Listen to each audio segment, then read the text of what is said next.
সালাম এবং শুভেচ্ছা। শুধুমাত্র নিজেদের বয়ান দিয়ে গেছে, মানুষের কাছে এসে মানুষের আশা আকাঙ্ক্ষা আমরা আপনাদের কাছে এসেছি এবং আমরা বাংলাদেশের প্রত্যেকটা দাঁড়ে দাঁড়ে গিয়ে কথা শুনতে চাই এবং সেই অনুযায়ী আমরা আমাদের পরবর্তী ধরনের রাজনীতি করতে চাই না। আমরা চাই তার যে মৌলিক অধিকার সেটি তারা পাক।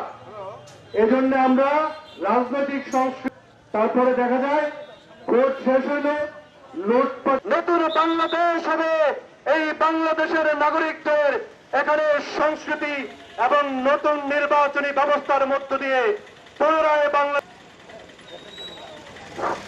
ধন্যবাদ ভাইকে। এবার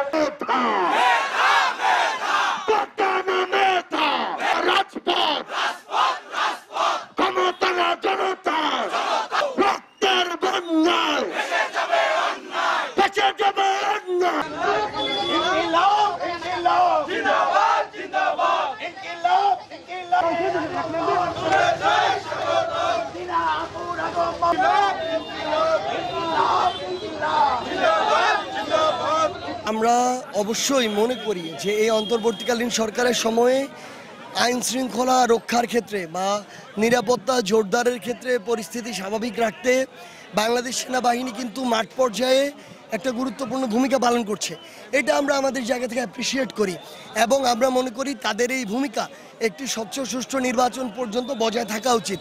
আমরা আমাদের জায়গা থেকে মনে করি যেহেতু একটি অন্তর্বর্তীকালীন সরকার রয়েছে এবং এই সরকার অভ্যুত্থানের ম্যান্ডেট নিয়ে তৈরি হওয়া একটি সরকার, এই জায়গায় সরকার সামগ্রিক পরিস্থিতি বিবেচনায় ইলেকশন স্বচ্ছ নিরপেক্ষ হবে কিনা বা কতটুকু সময়ের মধ্যে প্রয়োজনীয় ব্যবস্থাগুলো নেওয়া সম্ভব এগুলো বিবেচনায় নির্ধারিত একটি সময় ইলেকশন করবেন। এই ক্ষেত্রে আমরা মনে করি যে সেনাপ্রধান যদি একটি নির্বাচনের মাস বেঁধে দেন এটা আসলে তার দায়িত্বের জায়গা নয়, বরং আমরা মনে করি তিনি সরকারকে এক্ষেত্রে সহযোগিতা করতে পারেন যে সুষ্ঠু এবং স্বচ্ছ একটি নির্বাচনের পরিবেশ কত দ্রুত তৈরি করা যায়। এক্ষেত্রে আমরা মনে করি তার একটি ভূমিকা থাকতে পারে। এবং করিডোরের বিষয়ে তিনি যে কথাটি বলেছেন আমাদেরও এই জায়গায় আমরা বিভিন্ন সময়ে মতামতটি দিয়েছি।